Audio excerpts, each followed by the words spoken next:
1 month. That's how long Iran's given the West to accept its own conditions on a deal to exchange nuclear fuel. Tehran says it'll enrich its uranium if Western nations don't agree to its ultimatum by February the 1st. The announcement came 2 days after Iran purposefully missed the deadline to accept a deal brokered by the UN in Geneva last October.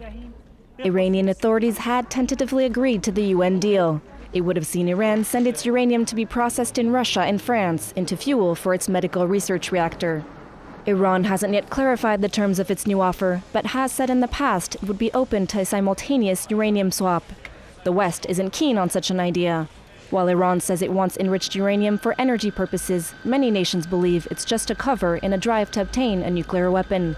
And the West wants as much time as possible to delay Tehran's efforts.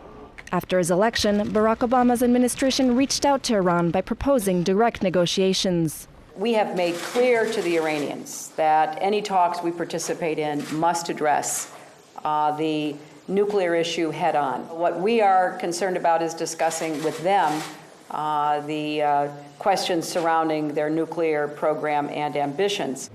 But relations have only grown tenser since.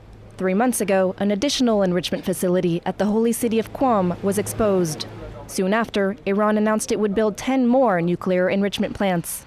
The prospect of a new round of sanctions on Iran has already been raised.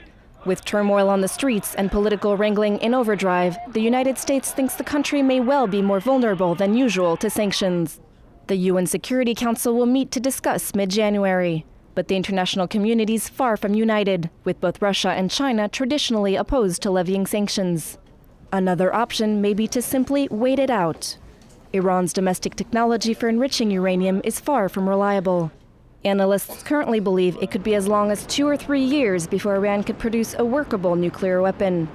So while the West does seem to have a little breathing space, the clock is still ticking.